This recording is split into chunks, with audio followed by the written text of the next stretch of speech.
G'day and welcome to this week's video. My name is Robert Gowdy from Consortium Private Wealth, and a couple of weeks ago, just prior to the Australian election, I did an interview with our local ABC morning program, and it went through the Liberals, their policy and scheme to help first home buyers get into the market.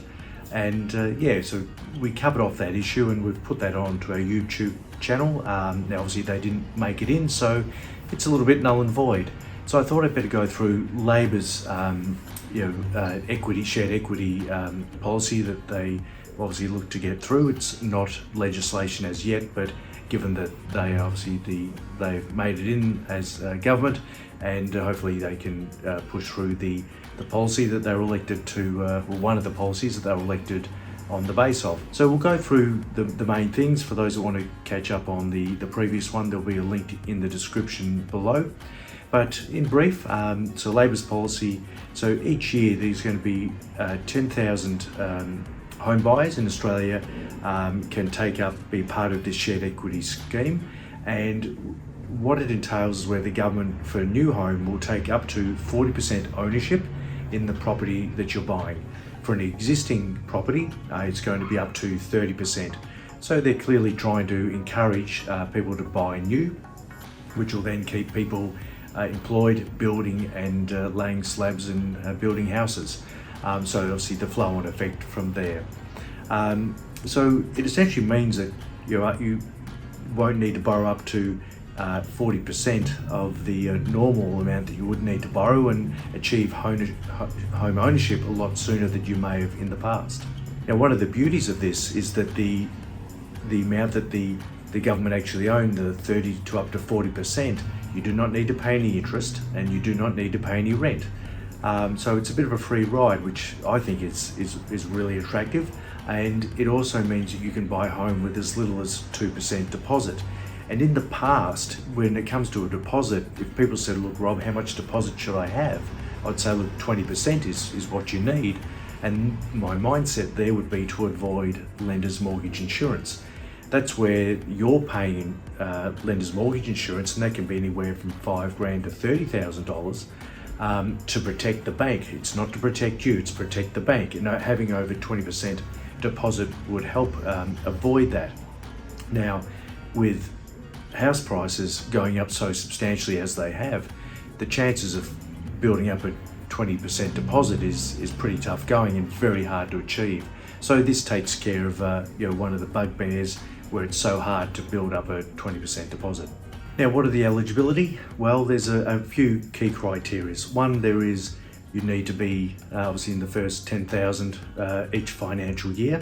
And very interestingly, you do not need to be a first home buyer. You just need to be a home buyer and someone that hasn't obviously owns their own home or an interest in a residential property. So that really, that affects a lot of people. Obviously a lot of people that have separated, they've divorced.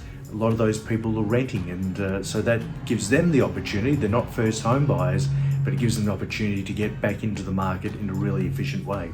There are some income limits. So for an individual, those that have $90,000 of income or more are excluded from the scheme, and those that at $120,000 as a couple are excluded for the scheme as well. There is the opportunity to buy back your part of equity that the government owns, and that can be done in increments of 5%.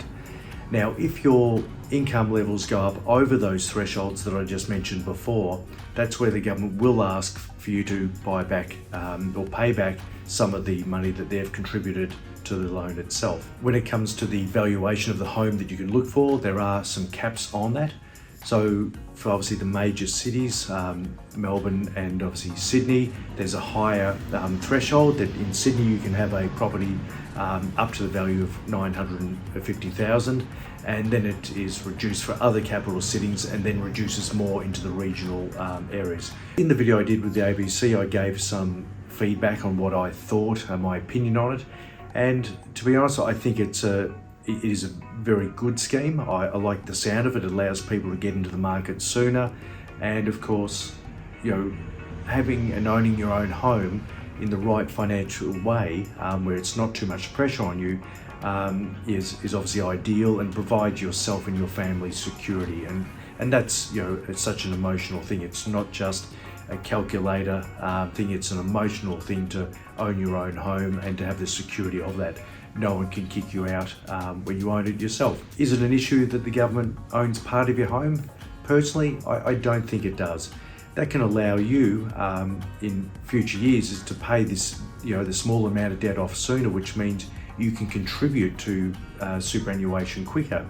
And because your monthly or fortnightly repayments will be substantially less under this scheme, you might decide to contribute into superannuation earlier than what you would have prior. And there's, that's essentially you utilising pre-tax dollars, which will save you tax at the start, where paying down a home loan or any principal of a home loan can only be done in after tax. And I've done a video on that point.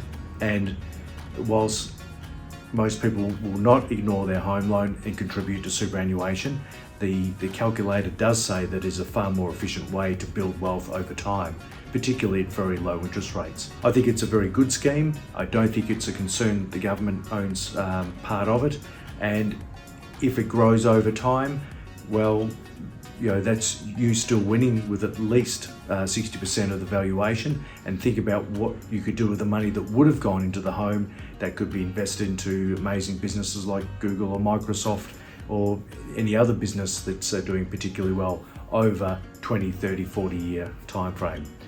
So thank you for listening. I think it's a reasonable thing for people to look into, and it's not just for first home buyers, which I think is great. Thanks for listening, and we'll see you next week.